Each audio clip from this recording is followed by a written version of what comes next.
So here we are. This is The Journey, Reflections on Success. And my guest today is one of my favorite people, Jonathan O'Shaw. And That's so distinguished. it's very distinguished.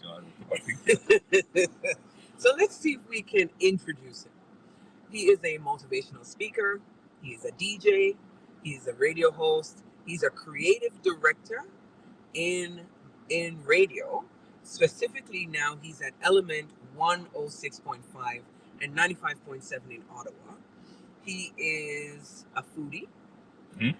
He's a Steelers fan. Big time. And I heard. he loves basketball and Star Wars. And he is a friend. You forgot one.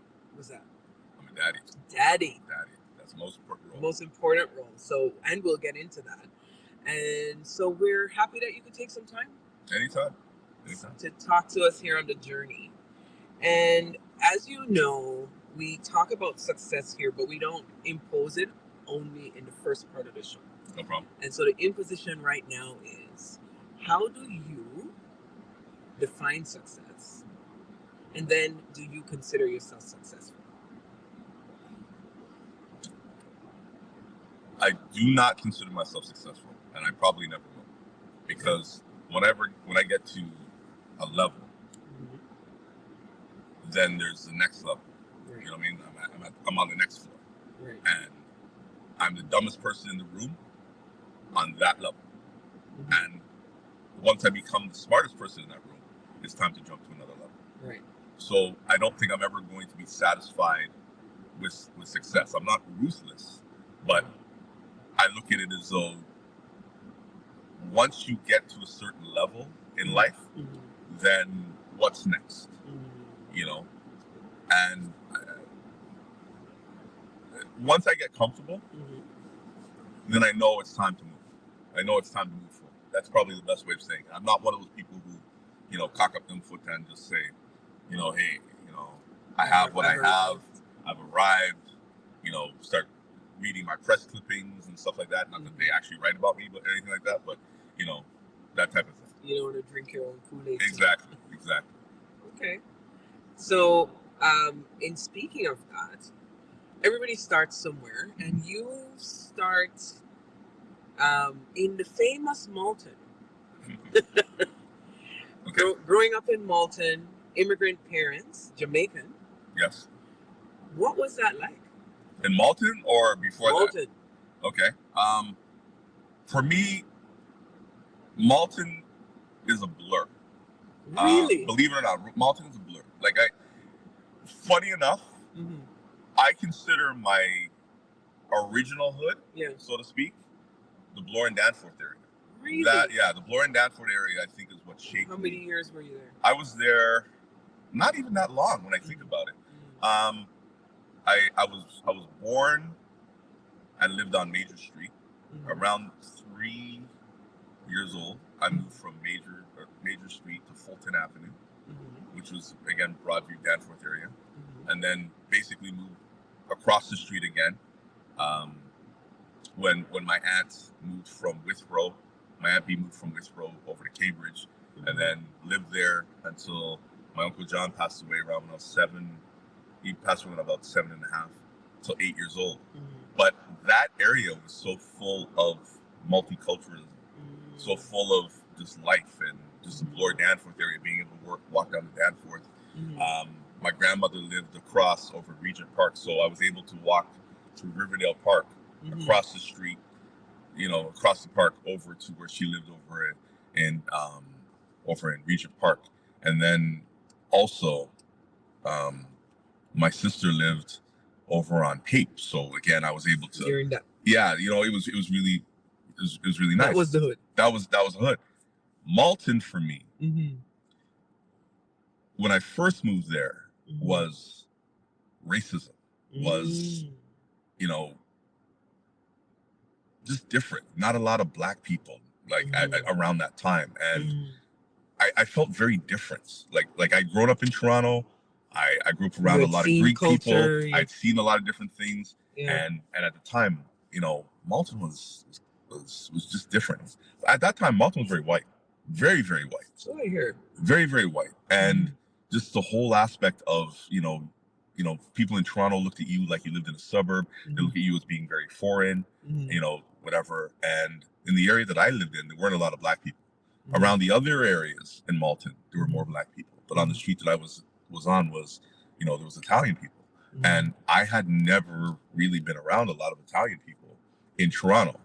I moved around people who were my next door neighbors, who probably some of the greatest neighbors I ever had. I didn't know there was a country called Scotland.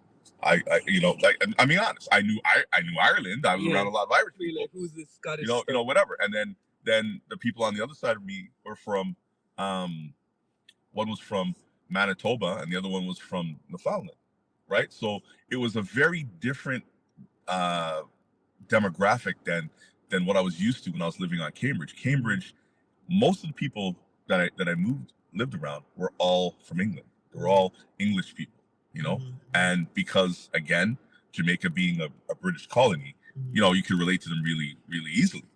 But, moving to Malton was very different. Isolating. Very, very different. And it took me, I will say this, I'm a late bloomer. So even though I'm a person now who says MA all day and Malton for life, it took me a long time to really understand my worth in Malton. Let's just say that. That's very interesting to hear, especially because we've seen you and Jay and these guys go ham for Malton. So big time. I'm happy you shared that, because that clarifies holy. Yeah.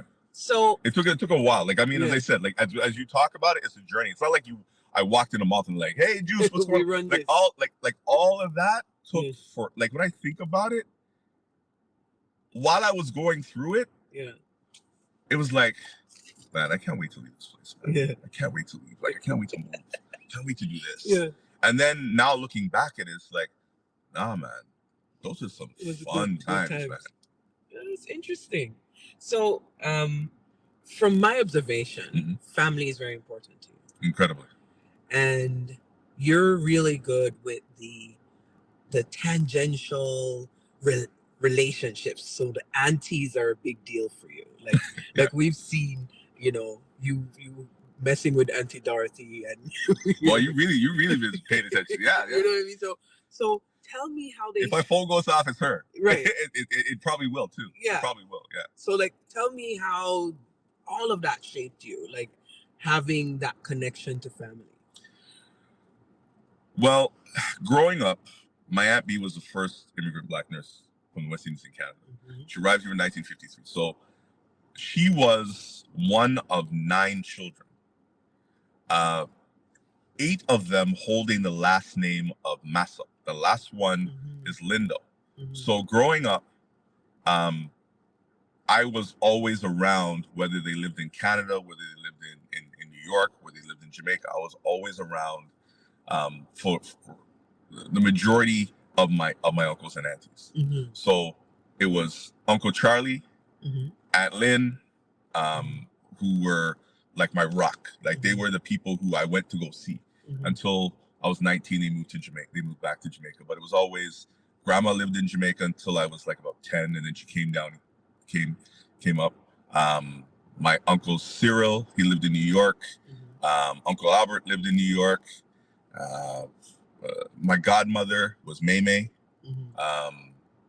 That's a whole other conversation all in itself. That's one of the cooking elements came from, right? Okay. Her and my mother. The food love. Yeah, the food love. That's where it came from.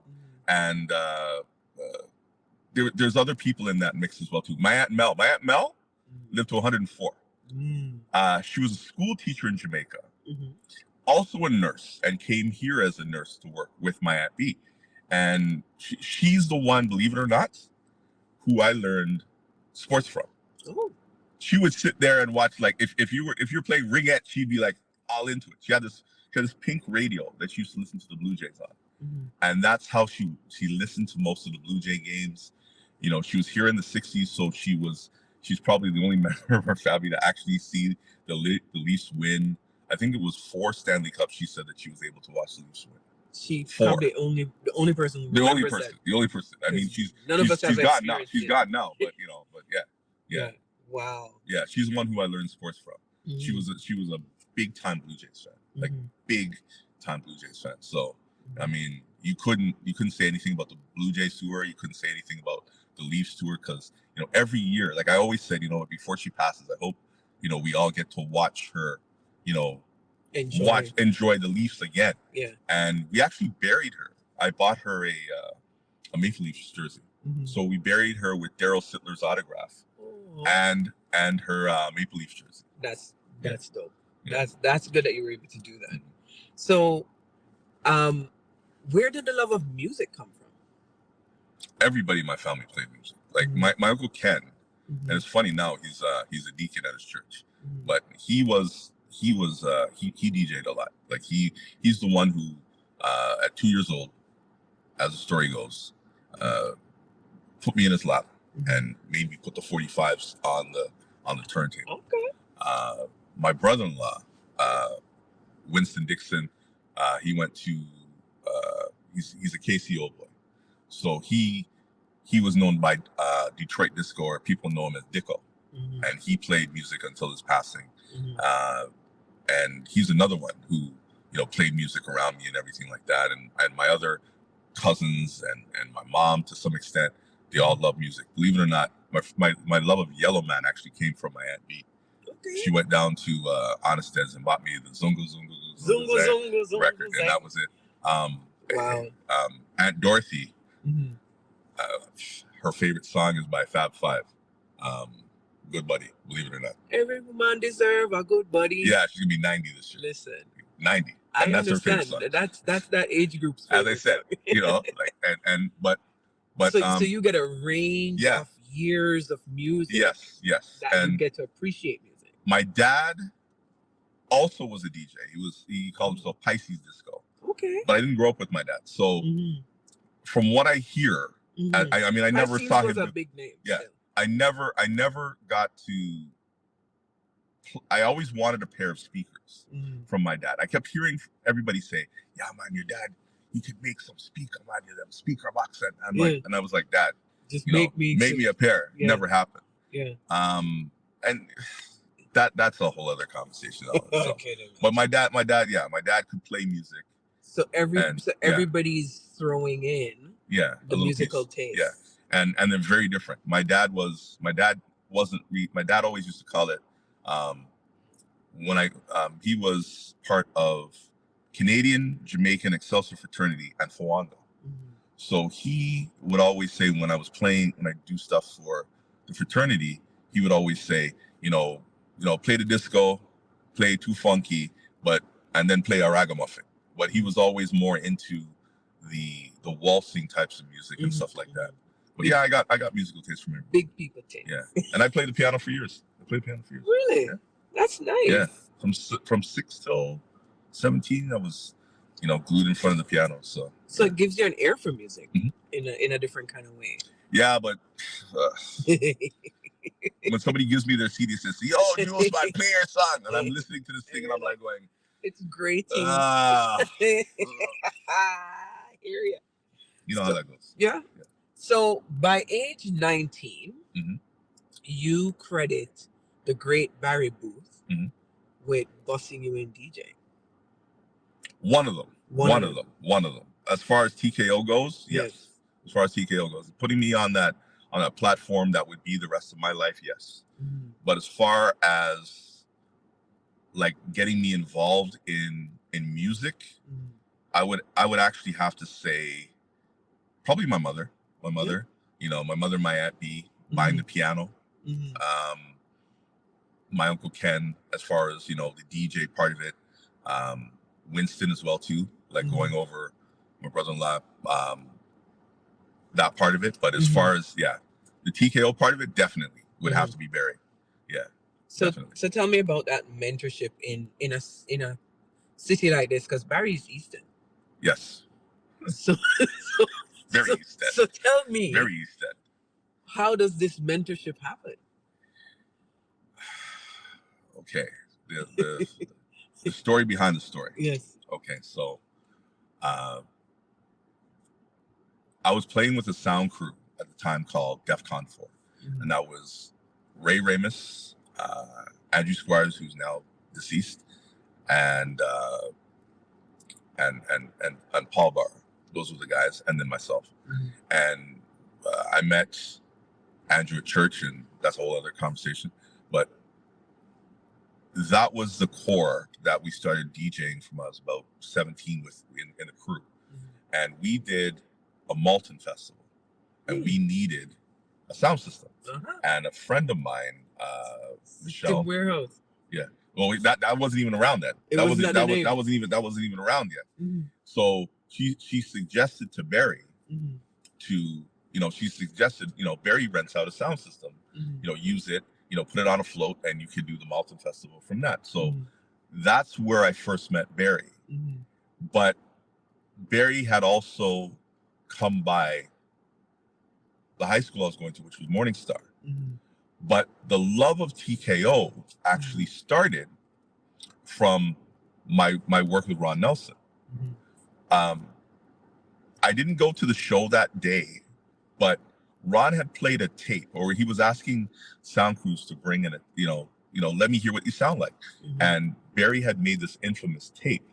TKO made this infamous tape where it sounded like a Blocko, where they were doing, they were rapping over Billy Squire's Big Beat, and they were just having, doing that. And I was like, man, I would love to play for that sound crew. I'd love to play for that sound crew. And that's where the love of TKO happened. I didn't actually get into the crew till later on, but at 19, I went to Barry, or Barry went to me, or one of the two, and was like, hey, you want to come play for us? Type of thing.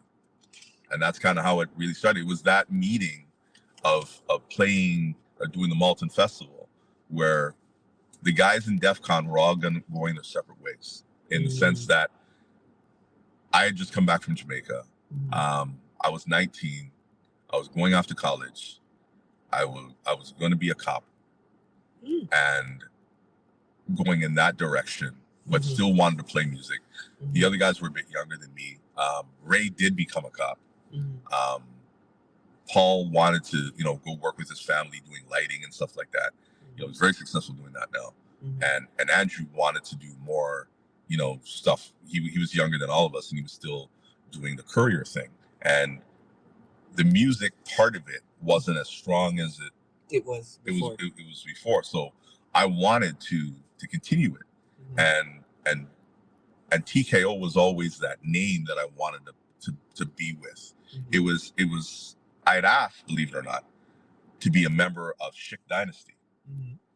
There was a gentleman by the name of Gary Wright. He used to be with CHY, and he played with Schick.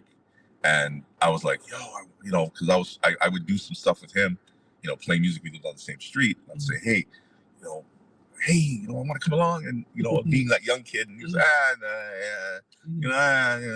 whatever. And then, but Barry was like, nah, come. But the mentorship with Barry was more sit and watch. Even though I was playing music, when I got with Barry for the first year, it felt like I just sat on the bench. It was, you come. You learned to set up. I don't want to talk about those things. Let's leave it. Oh my gosh. Let's move on. DJs, those who don't know. The DJs who don't know. Nobody wants to lift the amp rack at the end of the night. No. Nobody wants to do all that stuff. And that part, that I paid my dues. So it was paying your dues and I learning. paid a lot of dues. Lifting the speakers, I remember there was one time where we played the day after New Year's, and the cleaning crew never came to the club that we were playing at. So we had to clean, we had our girlfriends there, and they ended up, had their dresses on, cleaning the washroom with the gloves and stuff like that, and mopping up because, you gotta leave the place proper. Yeah, and oh, that's rough. Me getting a buckle of Dettol and, cleaning up the rest of it. But these are all the things you have to do back in the 80s, early 90s to DJ. Whereas now you just show up with your little laptop. Some guys, which is funny, some guys don't walk with headphones. Some guys don't walk with the power cord for their laptop. People downloading songs off of YouTube. But again, I'm not gonna Life has changed. I'm not gonna lick out against you guys, but Life has you changed. have no. Our time is for our time. Yeah. Your time is for your time. You can get away with what you do now. Yeah. But yeah, man, show up at a dance back Yeah. in our days without your 45 centers and see how quickly Yeah. your dance flops because you don't have the 45 centers. Yeah. You know what I mean? Yeah. Or your needles. Or your needles. That was at university. Yeah. Yeah. So then I can imagine that in 2008 when you and TKO won the Stylus Award Yeah. for, Hall of Fame, hmm that must have felt like, whoa, this is a culmination of what, decades at that point? The funny thing about it is the first award I remember winning was in 1990 was Mobile Sound Awards, and it was for Best Sound Crew. We tied with the Ebony Sound Crew, and we won that award. And one guy won for playing the best house music or something like that, and whatever. Like awards were great, but we were too busy playing music. And by 2008, a lot of the core guys with TKO went and had already done their own thing. So we were already on your own, doing the solo journeys, whatever. So to finally be recognized as a crew for the work that you did, it was more like a rock and roll Hall of Fame night where you could kind of look at your whole career and kind of say, I did that. I was a part of some of the biggest jams that the city ever did. We did a lot of things that history has forgotten about, but we did it first. And now we are one of the reasons, not the sole reason, but one of the reasons why sound crews can do what they do now. Right. Like we called ourselves the College University Dance Masters, and we left. It was playing. You were in Windsor and all them places. Yeah, Sports Weekend. Yes. Sports Weekend was us. Yes. The CUSAT conference of University Students of African Descent. We did that. Pan African Students Collective. I was a part of that. I didn't start 100 St. George. There were so many other people who did that years before, but to still be a part of that 100 St. George hangar place, doing the York University dances at Vanier and Stone College and all those things. I mean, where the people them mush down the walls because there's too many people trying to get into a dance. Yes. Locking down Young Street, with the horses and stuff like that. Like there's generations that came after who did it, but to be able to say that you did that, or going into a nightclub for the first time and going into clubs where they limited how much reggae music you could play. You could play 3 songs. That was Max. 3 songs. And if that was 2 reggae and a soca, that was it. You've reached your max. And just all the things we had to do, and culminating into you're now recognized as a part of that. Yeah. You can't take that away. I can tell my grandchildren, yeah, man, I'm in the Hall of Fame. Yeah. Really? Well, where's the Hall of Fame, Dad? Well, Don't worry about that. Don't worry about that. It's not around, but the trophy's there. Yes. Yes. One of the trophies is there. Yes. Type of thing. That's important. So, I mean, I happen to know, it's not hard to find out that you studied broadcasting, specifically radio. But earlier you hinted at something. Your life could have gone in a different direction. Yes. Tell me about this. What was it? What was the dream first? The first dream I had, I want to be a lawyer. I wanted to be a doctor. And my mom didn't have the money for either. And so I said, okay, I want to be a police officer. And I applied to Peel. Peel would allow you to become a cadet at 19.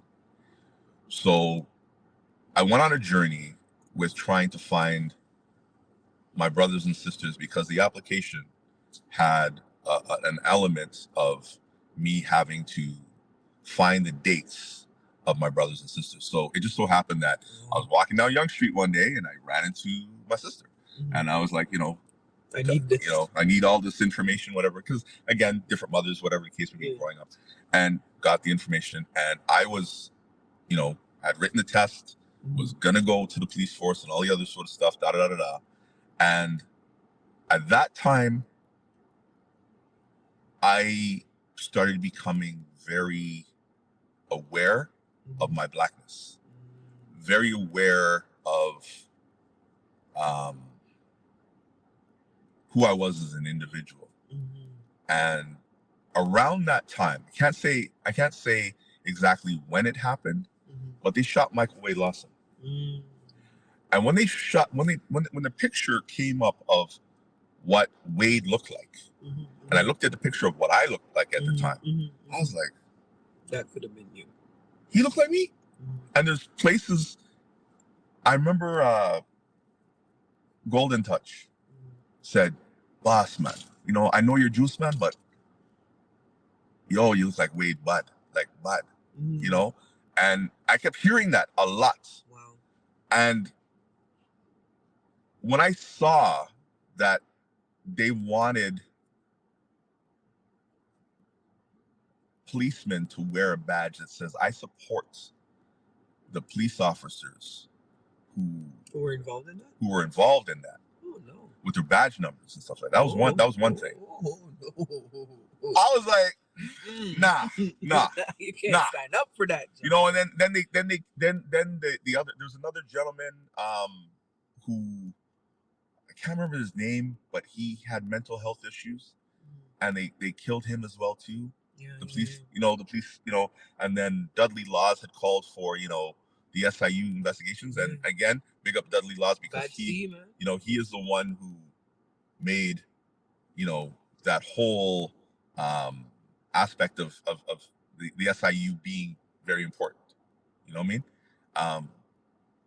And me being a part of the lineage of Canadian history where, going over to Uncle Don's house, Bromley Armstrong, Charles Roach, all these individuals are part of history that I knew. Right. And then having to sit there and say, I'm going to be a police officer, and I'm going, and again, my grandfather was one. So that's what I was trying to honor. That's what I was trying to honor. That was the original. That was the honor. That was the honor. Yeah, you know what I mean? My cousin at the time was a police officer. A lot of my cousins were police officers. They went to the army. There's a lot of just history as far as military in the family. Growing up being a Boy Scout and all this other sort of stuff. It was like, I liked the uniform. I liked the whole aspect of doing stuff. I wanted to be, part of ETF and all the other sort of stuff. This is my dream to do. And then shooting the man in the back of the head with hollow point bullets was illegal. Like I really got into it, and I was like, nah, don't. Didn't settle well. But the good thing is, when I applied to law enforcement at Humber, the last thing I actually applied for, believe it or not, was radio. Right. And that's what I got into. So that's it. Worked out. It worked out. The rest, as they say, would be history. Because for as long as I've known you, you've been in radio. And we met through CHRY, which is now 5105. But 5105. I love that. But you came through another end, and we mentioned his name earlier. Okay. Ron Nelson. CK. Yes. The mighty Mixmaster Ron MC, yes. So a bug was planted by him. How does that work? Wow. So my brother-in-law Winston went by his house with my ghetto blaster, and he gave me a cable splitter, and he said, if you want to get channels, you can get them clearer with this splitter. And I was like, okay. So one Saturday, I took the cable off the TV, split it, and put it on the back of my ghetto blaster, and started just tuning it around because I was trying to get BLK. And I was turning it around, and all of a sudden I heard, a hip hop song. I'm like, okay, this must be BLK, because again, and then I heard a song mixed into another one, and I'm like, Wait a minute. What is this? And I was like, this is something different. This is something different. Mm. So I sat there and I started listening. And I listened to the show. And at that time, Ron Nelson's show only went from 1 to 3. And then they said, if you like what we're doing today, listen tomorrow, because Dave's dance music. He's another one. Dave Ahmad is somebody to listen to on Sundays. So I was like, okay, I did that. And I mean, I was listening to the shows, and then there was a guy named Johnny P who gave away tickets to one of his events. And I was like, Colin. And I'm like, hello? He says, oh, you're the caller? Okay, cool. So I talked to Johnny P. He gave me his phone number. And he said, let's meet downtown at Yonge and Dundas. I said, okay, no problem. Right? So we're going to meet in 2 weeks. The week after, they had another contest called. It says, Ron says he's going to have tickets to go see Tila Rock's DJ. At that time, Tila Rock had a song called It's Yours. And his DJ's name was Jazzy J. And I wanted to go to this concert. So I called in again, and I had to give the name of a song. It was Fonda Ray's song called Wish, Touch Me. And I won tickets again. So Johnny P just happened to be at the station again. So I said, Jonathan, you again? I said, okay. I said, yeah. I said, hey, quick question. Can I come down there and see what the radio station actually looks like? So we met at Yonge and Dundas and walked over to Gould. And that was the first time I'd seen a radio station, like live in color. And I was not impressed. Not at all. I mean, it demystifies the whole thing. I was like, are you serious? This is it? This is like, they make it sound so great. Nice. Yes. And like, this is it. 2 turntables over here. It wasn't even laid out. It wasn't even laid out. There was no mixer. There was no nothing. There's no DJ. There was like, whatever. But I got to meet another guy by the name of Ed Pupilin. They call him Outlaw Ed, who also helped with the show back then.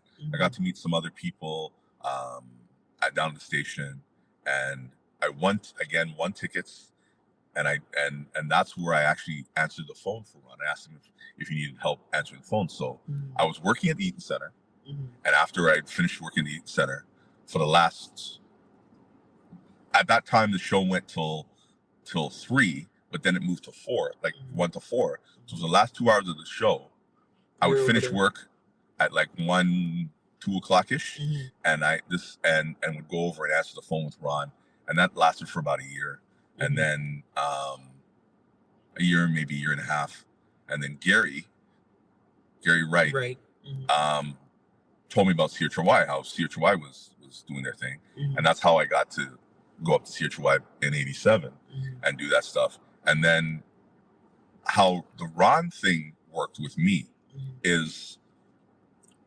watching Ron, listening to the show, then seeing what he did in radio week to week helped when I was doing radio when I got onto Humber. But then from a commercial aspect, doing commercials in his studio years later when I was DJing at Vertigo.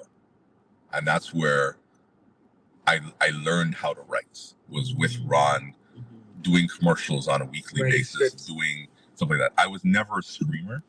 I wasn't one of those people who go, "This Friday." I couldn't do that type of voice. So my commercials had to be more laid back. And because I had more of a, as I like to say, the formatics of radio, I learned how to write effective, creative commercials with the school background, plus the club background, plus Ron's background, doing them in a different way than what we were doing before. So that's kind of how I did it. Okay. So you ended up, you did CHY, you did that. You had a show at CHY.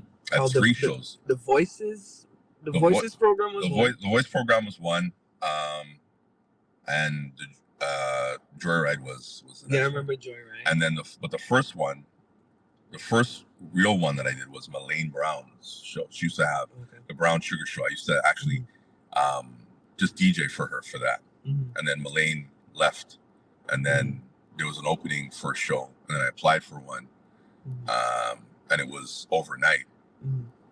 I did the Melaine Brown show in the daytime, and then I just kind of took it over because she just disappeared. Yeah, back in the day, it's future wife, like, oh, you're gone. All right, cool. I'll slip in. And then I had to start working, and I got another job, and then I did a show overnight, and the turntable broke, and it was myself and Wiz who did the show, and Wiz brought a question on the radio, and we started talking about it, and I couldn't believe he said what he said on the air, and it was about domestic violence, and it's kind of funny what's in the news right now, and I said, dude, under no circumstances you put your hand on a woman, and he was arguing that, yeah, man, there's like women sometimes you talk to them, and he was arguing from a different aspect. It was the yin and yang, and the phone line got hot from 1 o'clock in the morning, because we got there early, from 1 o'clock in the morning till 7. We were on the radio talking about this stuff, and we did that every single week. Wow. Wow.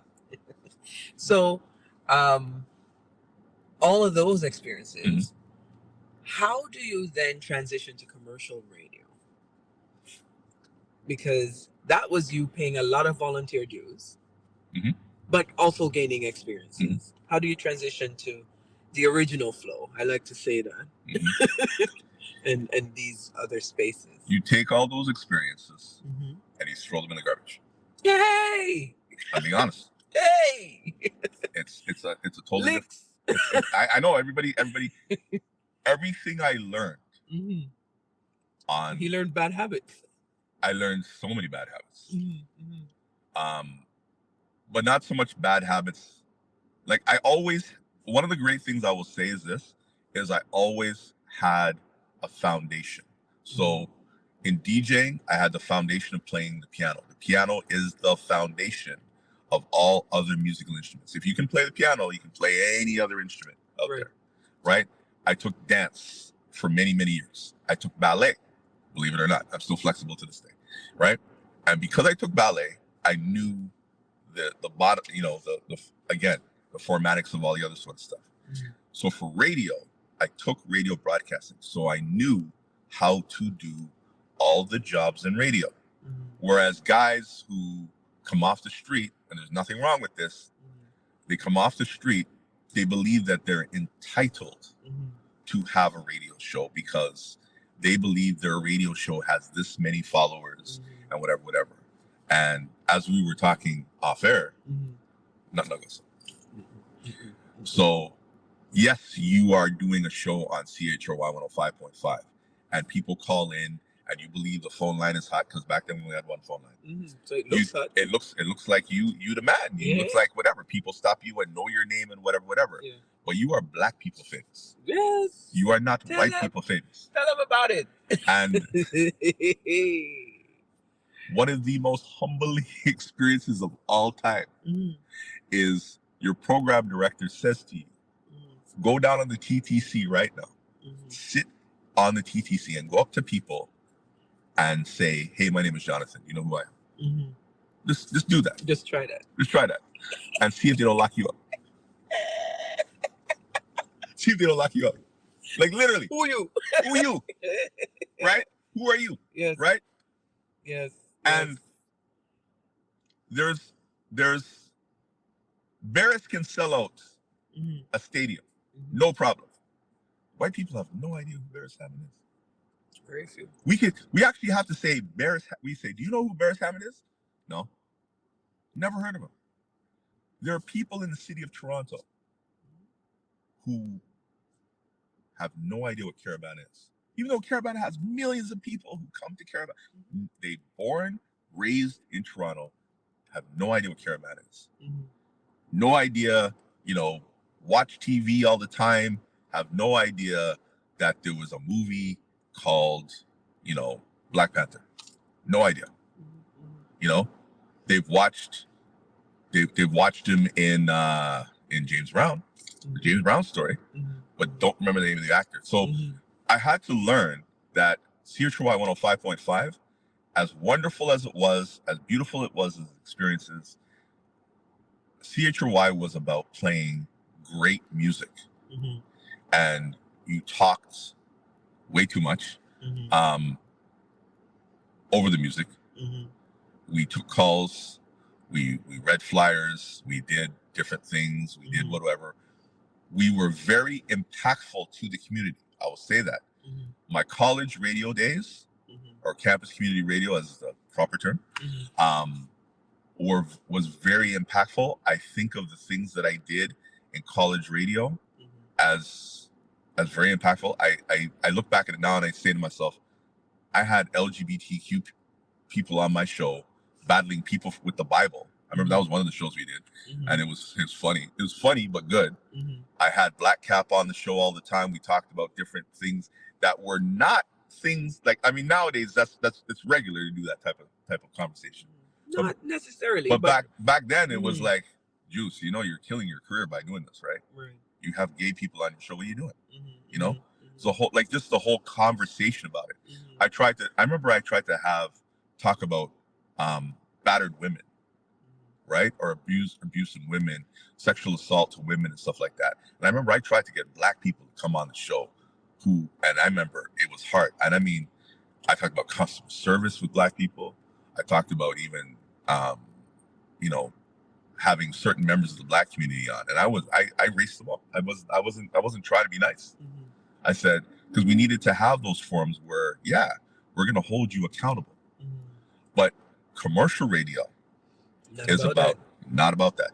It's about money. It's about you have set time, 45 seconds in and out of a break. Your break has to have a middle, a beginning, a middle, and an end. So going back to the formatics of radio broadcasting. So if you turn on that microphone, you should not be swimming. Right? For those who don't know what swimming means is, you better know what you're going to say when you turn that mic on. Right? You don't points written down. Honey. Thou shalt have not your script, honey. Thou shalt not make off the cuff comments about any community, about anything, or say a statistic that does not exist. Because if you do, those people are listening to the radio like this. Yes. Calling in, writing in, the whole thing. And your license is about that. And Toronto, and I've said it a million times over again, is the fourth largest media market in North America. That means to be on the air in Toronto, whether it be from a college standpoint, podcasting standpoint, or on commercial radio, you work your way to Toronto. If you were lucky enough to just get on a Toronto radio station, period, you have jumped the line on top of other people who have been paying their dues in places like Tiuktuk, Nunavut, out west, whatever. Like, people call me all the time and they say, Jonathan, I want to do what you do. And I go, okay, well, this is kind of how you do it. But I'm not giving you the secret society blueprint where to go find a job. I'll never do that. Why? Because we don't want somebody off the street doing what we do without knowing how to do those very, very important things. And I can't stress that alone. There are people, and this is where I get cats. I don't want to do the Cat Williams thing, but there are people who, we talked about this. Again, if I open my mouth, it's a whole conversation, but I'm not going to do it. There are people who can't do what we call a straight read in radio. You know what I'm talking about. I know. A straight read is taking a commercial and reading a 30-second commercial from beginning to end. That's it. They need to stop. Don't read the word you think is there. They need to, whatever, they mispronounce the word. They read it. Don't transpose your own interpretation. You know, lift the words off the page. Mm-hmm. Just read what you see. Read what you see. And again, it's a skill that I had to learn how to do because I sucked at it. I'll be the first one to tell you, I could read, but I couldn't read aloud. And when I had to learn how to read to do commercials and stuff like that, it's a whole other animal. It's a whole other beast. And there's so many people who can't do it. Oh, I have a great voice. Yeah, it's wonderful. You have a great voice, but can you read, my guy? No. And commercials, commercial reading is where the money is at in radio broadcasting. If you can't read a commercial, if you can't voice a commercial, if you can't do a narration, you being on the radio is nothing.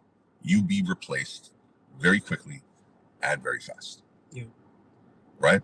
And I can't say it any louder, but people, you know, like I say to people all the time, I'm a creative director. They're like, oh yeah, so what do you want? I'm not on the radio that much anymore. Oh, I don't need to talk to you. And that's kind of what I'm like, okay, no problem. Yeah, you'll eventually you're gonna learn the day that you should have talked to me, but okay, fine. So, you know, you definitely had some learning curves. You definitely learned some lessons along the way. And there was a point where you weren't at flow anymore. The dark years. The dark years. The dark years, yeah. How did you handle that? Because you're still in radio now. Yes. So how do you take that, you know, sucker punch and get up and go again? Let's just say this. When I left Flow and I didn't get fired, I did get fired off of radio. So I'm a real radio announcer. And I'm going to say this to anybody. Until you get fired from radio, you're not a real radio announcer.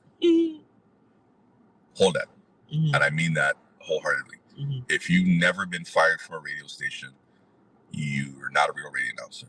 I know there's guys who've been doing their show on community campus radio for 25 years and they're like furniture. You have no idea what it's like to be a real radio announcer. And I will say that to your face. Because you've never had to sit in a meeting and do what's called an air check, where they're checking what you did on air. And you are seeing a graph of when people are listening and when they drop off and who they go to listen to. Oh, Lord. You understand what I'm saying? Yeah. And when you see that, you cause people to turn off the radio. Right? Hurts.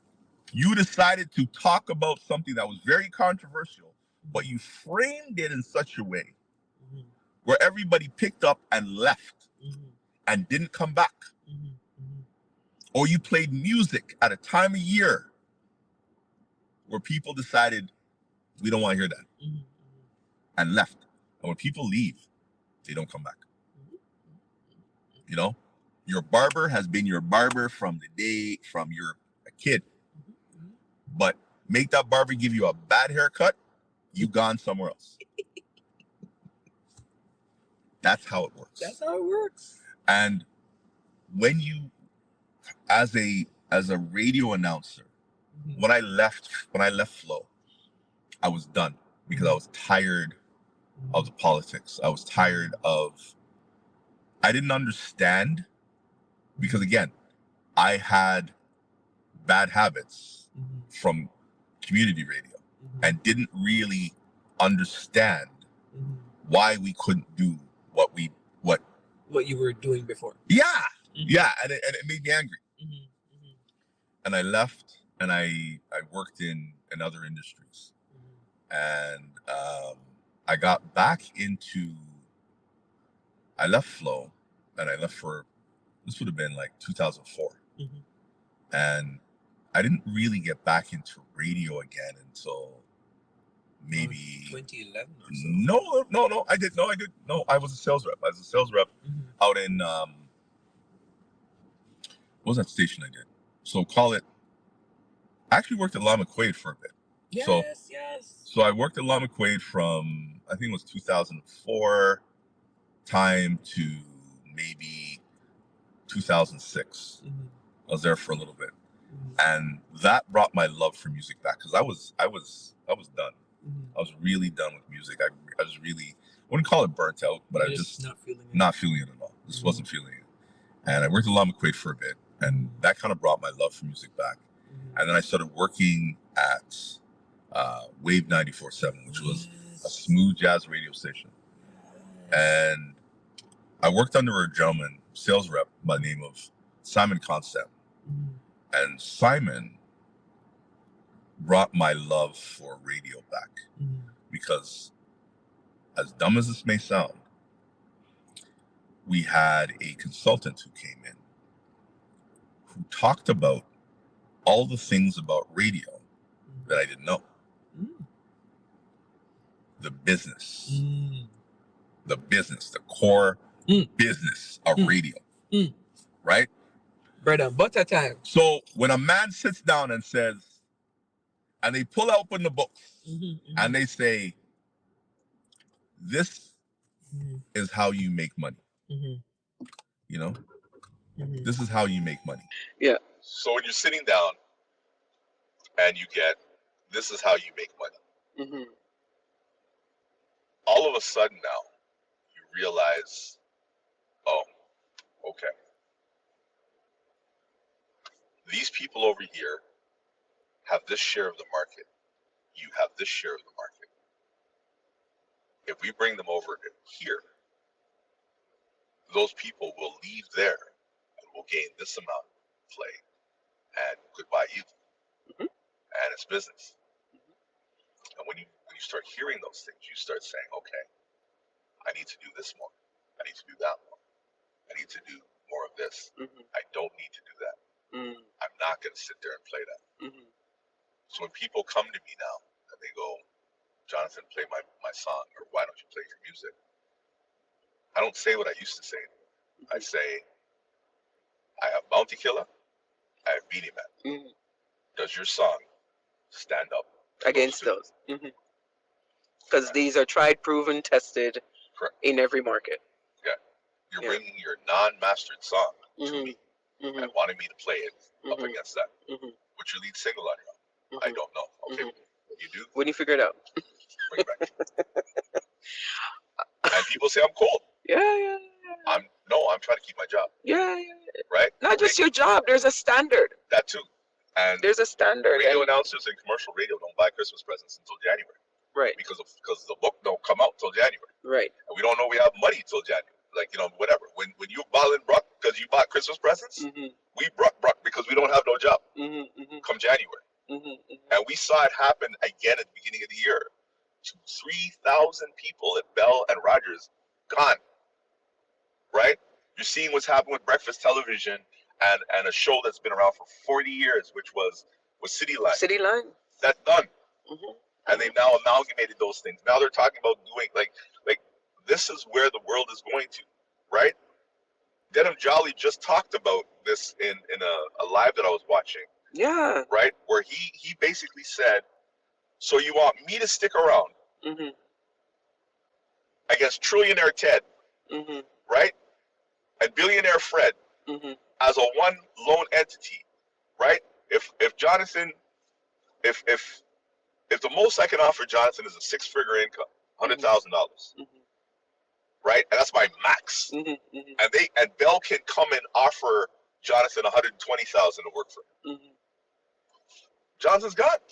Can't keep Jonathan, right? And if I can't pay my workers, how am I going to compete? Yeah. If they're giving away $25 million a quarter, and I can barely give away 25 cents contest. I can't even fly somebody out to Jamaica. Right. How am I going to compete with them? I have to sell the radio station. I have to do this. I have to do whatever. And going back to something again we said off here. I saw every contract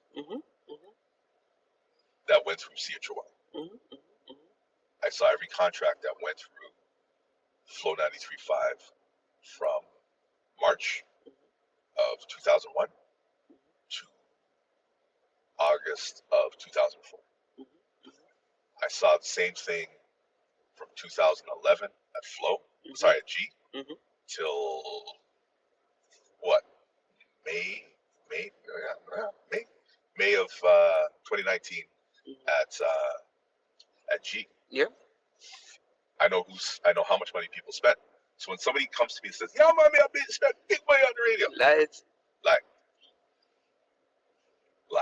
Lies. I know from the black community who spent the most money. Yeah. And it's not who you think. Joe's West Indian Fish Market didn't do it. You know what I mean?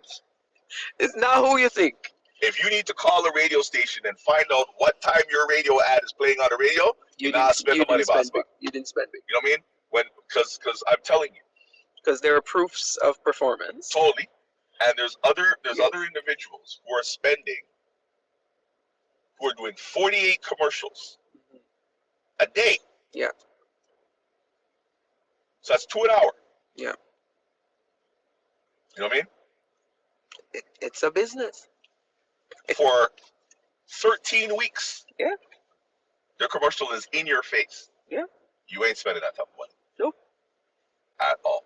Nope. So to get back to your question, I learned radio. I learned that part. So when it came back around, Fitzroy Gordon came back, and I'd actually seen him in 2000. I actually met him for the first time in 2001. He came to Flow.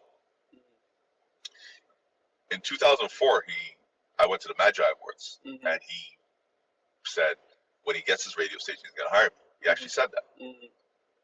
I applied to G 3 times. I applied to 3 times. And when I saw him the last time, I kept running into him, different things. He said, yo, send me your application. I go, I sent it 3 times. He's like, really? Submit it again. So, and that was because they had stacks of it. I mean, like this. Everybody wanted to work there. Because there's not a lot of outlets. So I actually applied to him directly. I actually got his email address. Applied to him directly. I went through all the processes. I went through all the stuff. I got hired. I got hired as a midday announcer. And when it came day 1 for the radio station, they were like, no, we're not going to put you on the air. Okay. Right? Okay then. And again, this gets into the Cat Williams kind of conversation. The politics of it all. Politics. But I won't call it names. You can figure it out. You can do your research. Yes. So they rather have nobody at that time slot than put me on. That was a gut punch. But I was hired. I did the creative director stuff. At that time, just a copywriter. And I did that stuff. And when I got to the radio station, they were like, so I said, who's the producer? And apparently they just got rid of that person. So I was like, okay, so who am I working with? Oh, you're going to be working with 2 people, but they don't work in the building. Okay. I was like, okay. This is getting interesting. Yeah, so I really did do the directing. I brought the people in to voice the commercials. I voiced a lot of them myself. I did what a creative director is supposed to do. Bring the talent in, tell them how to read the lines I want to read.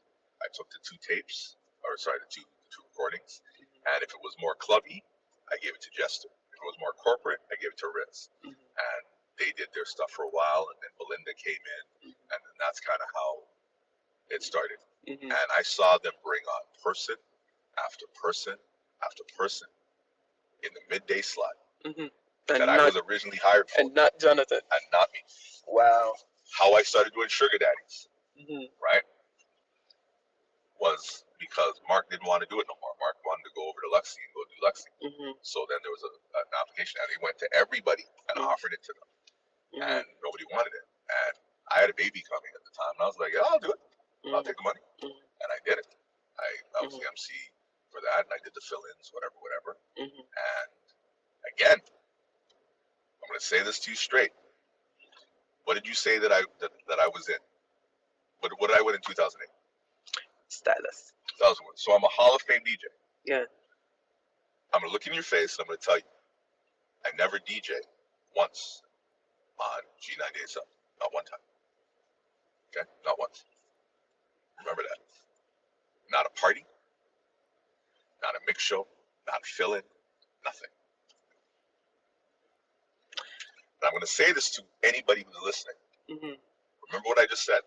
I'm a Hall of Fame DJ. I have, remember all the musical knowledge I have. I'm a creative director for a radio station. And I had to humble myself and have them hire people over and over for a time slot that I was hired for, that they refused to put me on. Remember that. Remember what I'm just saying. Okay?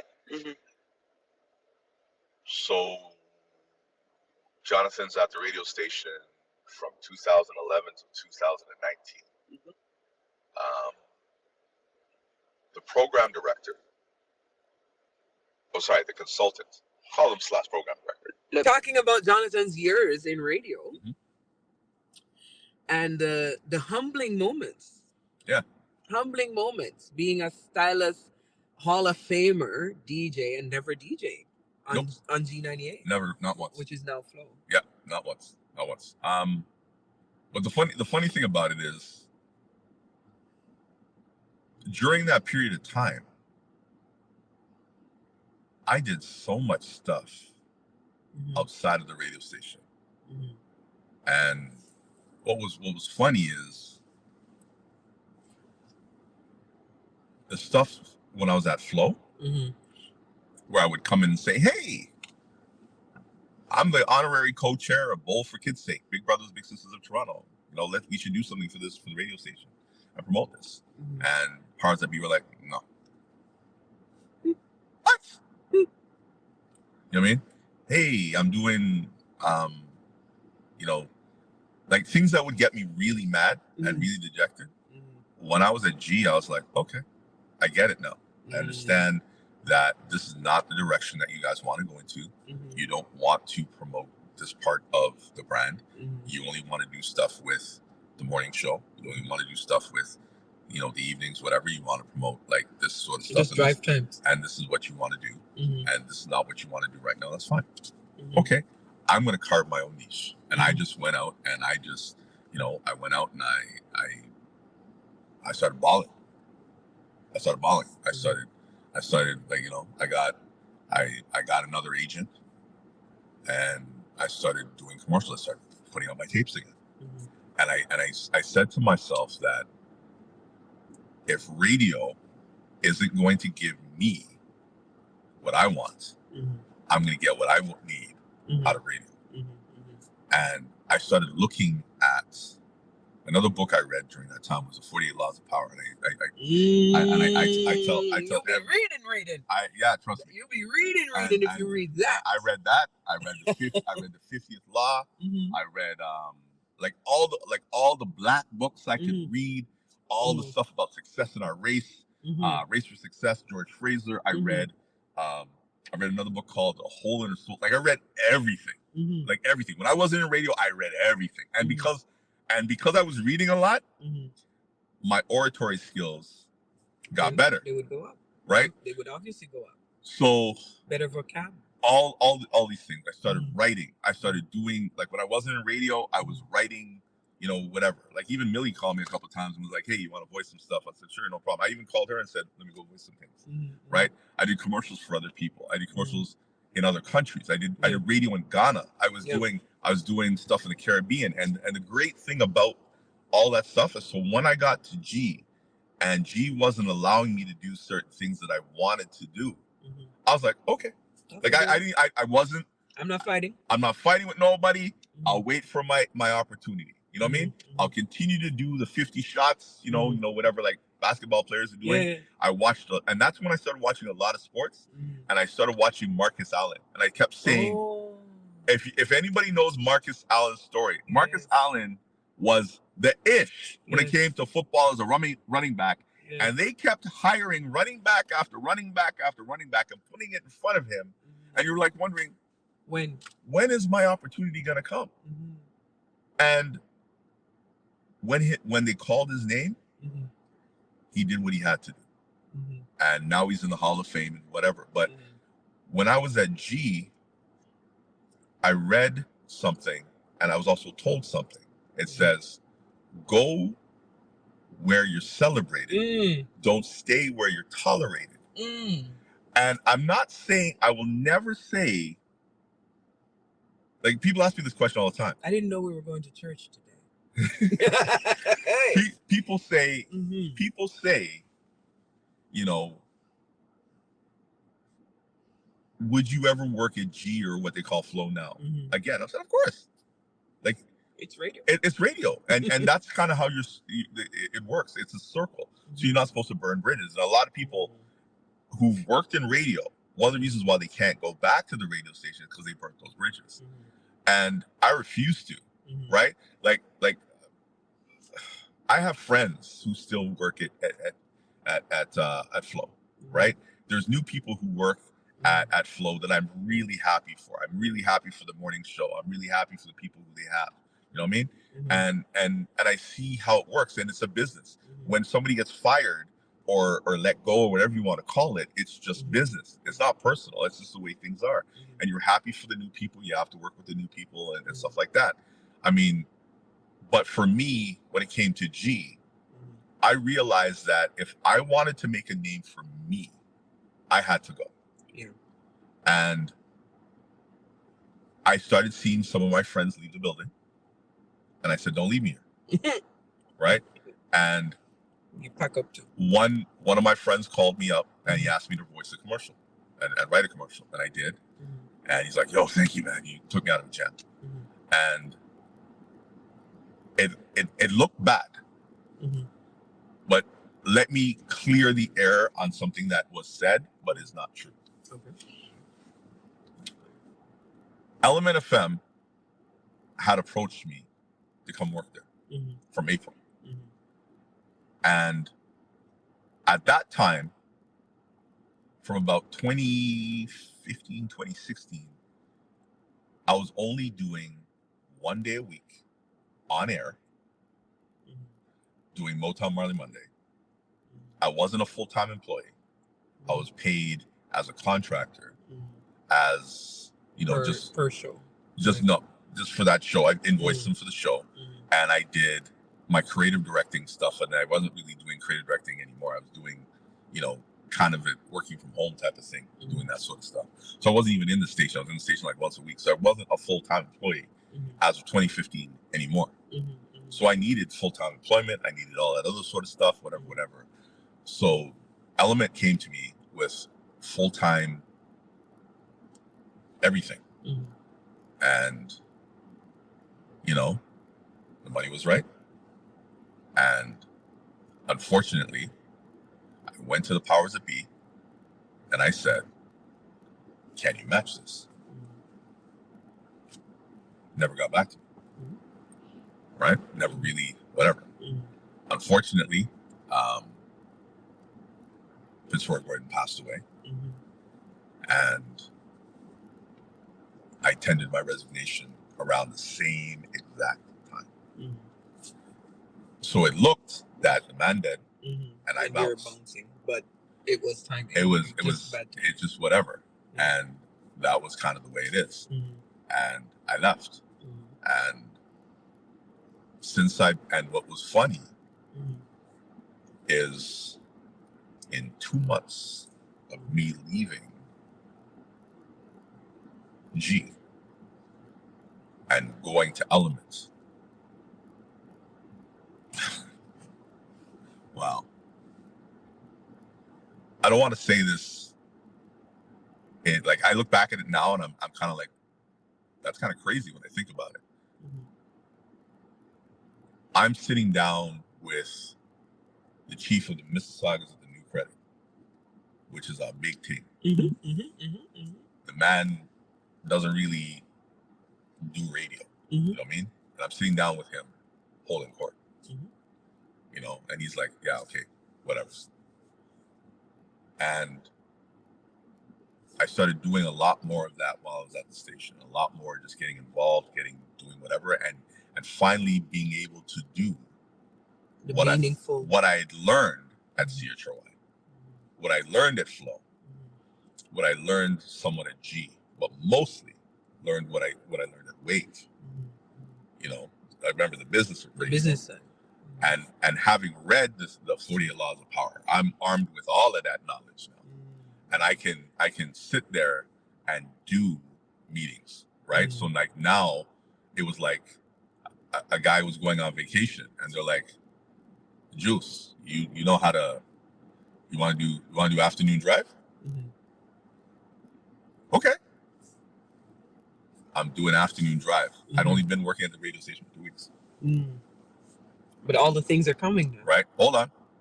The morning show guy, he has to go take vacation. So he's gone for 2 weeks. Juice, you want to do the morning show? Okay. Right? You don't gotta. You gotta be ready though. I was working at FedEx at night, leaving FedEx to come, booking it to, and like finishing FedEx at like I'm working at FedEx from like 2, 3, 4 o'clock in the morning. Finished there at 6, 7 in the morning. You know what I mean? Leaving there and going downtown and going to work over at ELMNT till 5, 6 o'clock at night. You know what I mean? Then also doing whatever. And then okay, fine. Then during the pandemic now, they decide to get rid of the morning announcer and the news person. And now Jonathan's doing the morning show. You know, for a radio station. Then I'm also doing, the mix show on 2 different markets. All the things.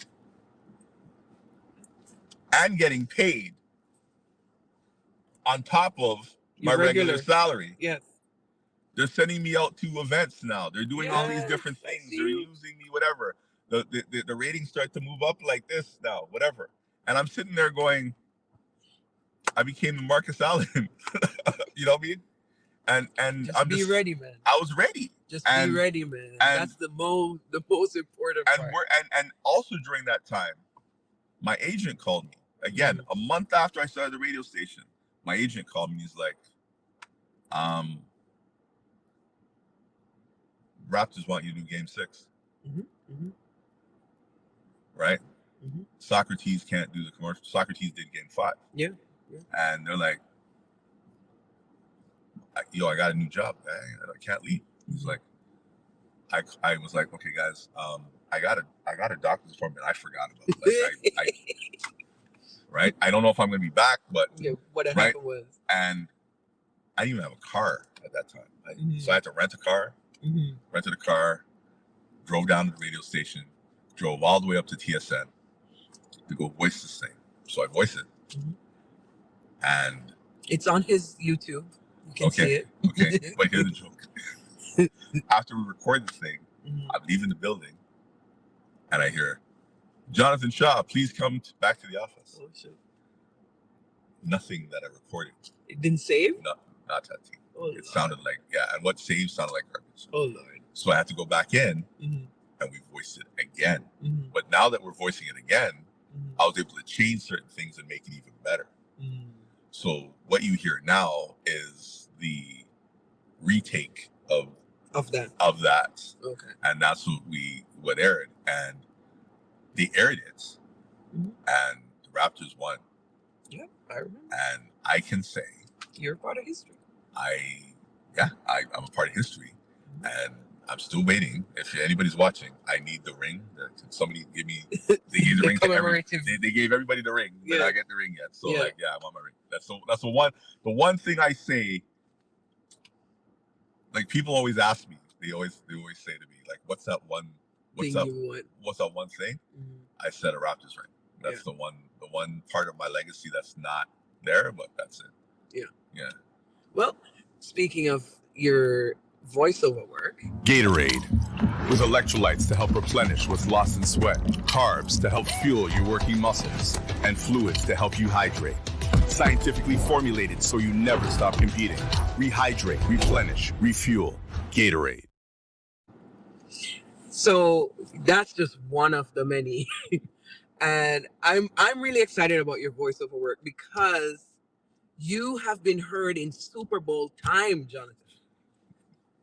I don't know many voiceover talents, but I definitely don't know a lot of them who's had their work heard in Super Bowl time. How does that feel?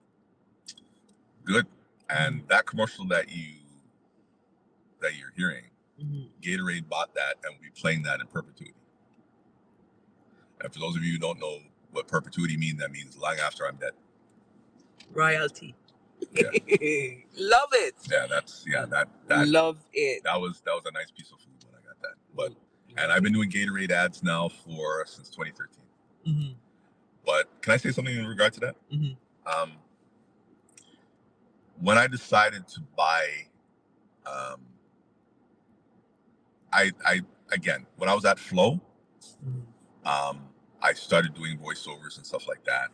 And then when I left Flow, I stopped. And the computer that I was doing my auditions on, it crapped out on me back around 2007. So from 2007 till, call it maybe 2013, I really wasn't doing anything. I really wasn't doing any voiceover stuff, whatever. And a brethren of mine suggested, Jonathan, man, just spend the money, man. And, because again, I wasn't doing radio. I wasn't really doing me at that time. And, money was tight. And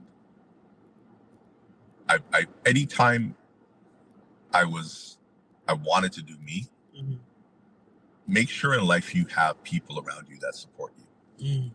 Because if you don't, a friend of mine says, are you a reporter in my life or a supporter in my life? And some of the people who are the closest to you, they just want to sabotage your dreams or pop your bubble.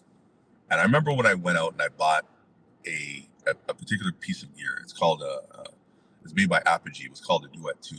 It was an external sound card. And that's all I needed to do commercials, believe it or not, during all that time. And I couldn't get out of my own way to buy it.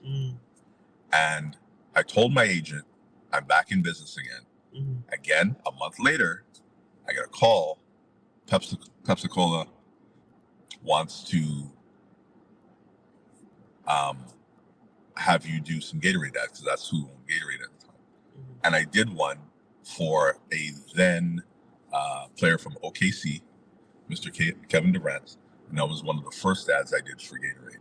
And that one played during the NBA playoffs. That was the first ad that I did during the playoffs. But yeah, if I hadn't bought that, or if I had listened to the noise from the people around me not doing stuff, same thing with DJing. I remember the first person who ever said to me, I said I wanted to be a DJ, called me, oh, you might as well call yourself DJ Worthless, and actually wrote it in my yearbook. Wow. My grade 10 yearbook. This is true story. So I say to people all the time, when you talk about journeys, I don't want to leave that part of the story out. Because as much as people think that my journey has been really easy, because I make things look real easy, that's one of the things I do all the time. I say, just do it. But you don't understand how many hours I put into doing what I do. As you said, you heard me doing all the reading, but it's not just the reading. It's the tagging of files. It's the buying of equipment. It's the going over and stuff like that. Researching, you hear a song by this person, finding out who the producer is, finding, all that other sort of stuff. So I don't want to leave the part out that, as much as you're doing what you're doing in this world, you will have haters. You will have people who will tell you, this is whatever. You got to push through it. Always. Speaking of which, we have a thing on the show where we ask our guests to ask the next guest coming a question. You'll get to do that shortly.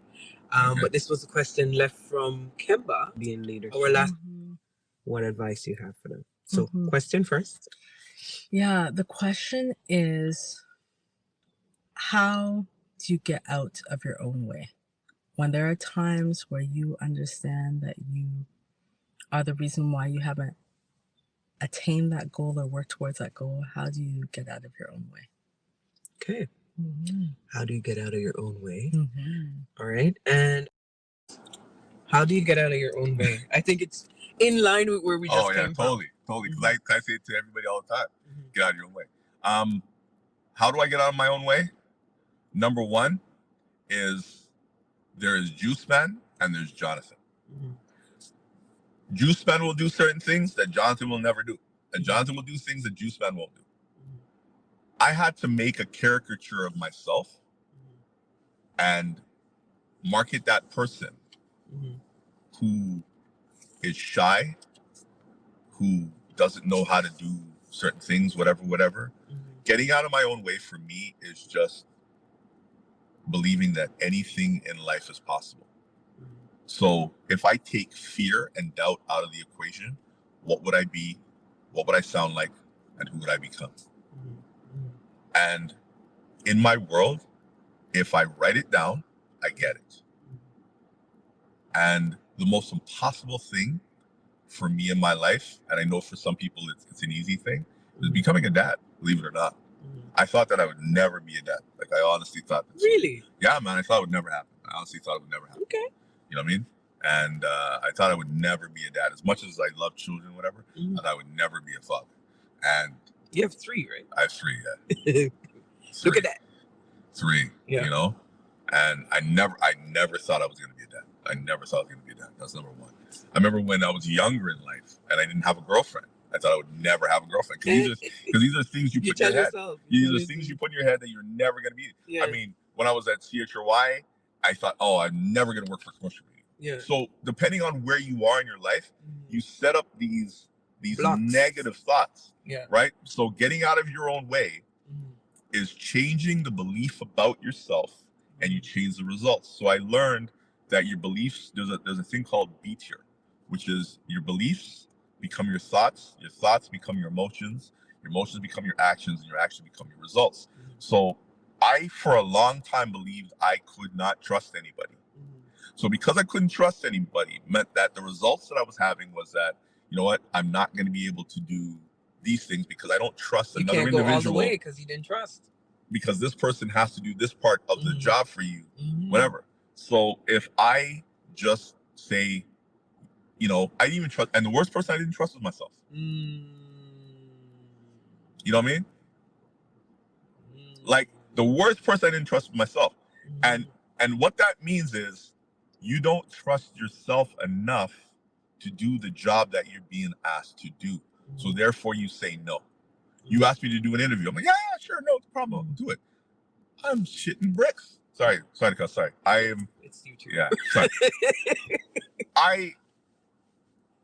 I know. I have friends who see my videos now or things that I do with other people and say, you just sound so naturally doing it.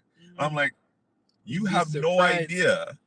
Be surprised. Like I mean, there'd be a time where I had, you know, where I'd have to, you know, walk with a box of Depends because I'm crapping myself, like going, you know, am I gonna do it? Am I gonna start stuttering? Am I gonna? Yeah, and I do stutter too. I used to stutter. Yeah, it's another thing. I do radio for a living, but I used to stutter, and again, I had to get over that hurdle to be able to do what I do. You know? Yeah. Well, as we wind down, I want you to ask our next guest a question. It could be something you thought maybe I would have loved to hear you ask me today, or, you know, you never know who's coming up next on the show. They're from all walks of life, these conversations. So ask them a question you're curious about their answer to. And then give us some advice for those coming who either are interested in music or media, which is really the same these days. What advice you have for them? So, question and advice.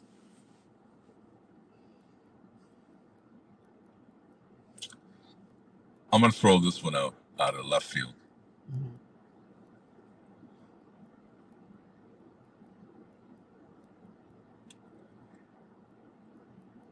How did you bridge the gap with your rival in business? How did you work with your rival in business? Because a lot of people don't like working with their rival in business, but you know, how did you bridge that gap? How do you work with your enemy? How do you work with your enemy? How do you move forward with your enemy? How do you build with your enemy? Say what now? If you read the 48 Laws of Power, Say what now? if you read the 48 Laws of Power, say what now? you'll be able to you'll be able to answer that question real easy. How do you work with and build with your enemy? Your enemy. And Right. if you read the 48 Laws of Power, easy answer. Okay. Advice?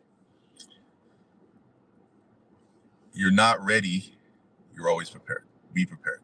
Be prepared for the next thing. Right? The next wave, the next whatever it may be. As I said, there's things that you would love to do in this world, and you're thinking it's a no-brainer, right? I'm at ELMNT FM, and again, I have years upon years of musical knowledge, and I've done a mixed show, and it was the #1 rated show when we did it. Even when we just had tape shows and just said, hey, this is the best of. And they don't really ask me for my musical knowledge.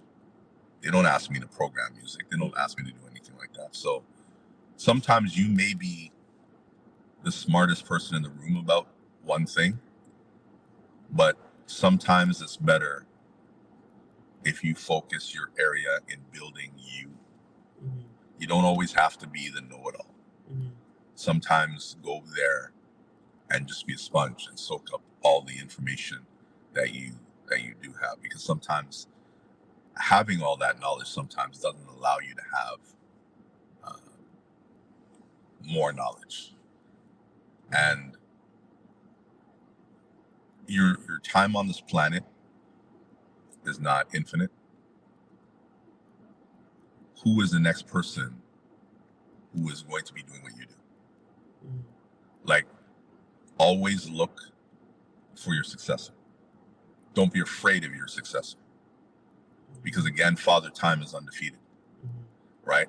I'm a football fan, so I'm a Pittsburgh Steelers fan. There have been many names who worn a Pittsburgh Steelers jersey. And the names on the back have changed, but the numbers have been the same. So always look for your replacement, because again, you are supposed to go to the next floor, right? That's what I said at the beginning. Oh, you're always looking to go somewhere else. So who's going to replace you, right? As part of my contract, I was supposed to be replaced in year 3. I'm in year 5 now, right? And by me learning what I have and being an asset to the company, I'm still there. If I wasn't, they would have got rid of me a long time ago. Right? Be relevant. So gotta be useful. You gotta be useful and learn to do everything at the company, including, and you're gonna laugh at this one, water the plants. Yeah, man, the plants need love too. Because Mr. Jolly at Flow has a beautiful garden at his house. I hear about this. And kind of come full circle. Donald Willard Moore, Uncle Don, has an Order of Canada, but he also has a botany and a horticultural award from Canada as well too for his garden. Okay, Uncle Don. So let's not get it twisted that, you know, gardening is very important. And I'm noticing with a lot of men and a lot of women who are great at business, great at philanthropy, great at what they do, their gardens are impeccable. And Mr. Jolly asked me, as one of the first things I did at that radio station, to water his plants. So if you hear me say, water plants, or let's go to the plant store, and you look at me like, whatever, I know you ain't the one. I know you ain't the one. Like, Yeah. No, they want. Well, there you have it, folks. Jonathan, give a quick shout out to your family because they will see this. This will live on the internet somewhere, and we don't want to forget Young King, who we see DJing with you sometimes, and we don't want to forget your beautiful daughters. So, and of course, fiance, as you call her. Fiance. So, well, let me just set the record straight right now. Right now, mhm, as the world has changed and we're in a different climate now, mhm, I have 3 children mhm, and 2 bonus children. mhm, So right now I have 2 daughters mhm, and 3 sons, mhm, right? And to all my children, mhm, I love you. I hope I make you proud. I hope that the bonds that we have will be stronger than the bonds that I had with my parents. And I love my mom gone to bed. I love my dad gone to bed. I'm now an orphan. mhm, And I hope that I'm never that person that you can't talk to. mhm, That whatever you're feeling or whatever hardships you go through, that you don't suffer in silence and you're able to sit and talk to me. And I know we're not going to talk all the time. I know we're going to fight. I know we're not going to see eye to eye, but I am here. And I love you more than anything else. mhm, To the family mhm, that I haven't met yet, mhm, hope that this brings us closer. mhm. And to the family who, yeah, sure, we're going to hook up and burn some meat and drink some white rum. Mhm. I hope that this reminds you that, hey, the 6'5", Locksman, Canadian boy and funky boy is still around. Love all of you. Peace. We wish you all the best as you continue on your journey. And we hope that you will continue to tune in to the journeys that you will hear on this platform. Thank you, Jonathan. It was a really rich conversation and always a pleasure being in your company anyway. So Thanks. thanks. And the journey of 1,000 miles starts with the first step. So you got to take the first step. Don't be about it. Do it. Get it done. There you go.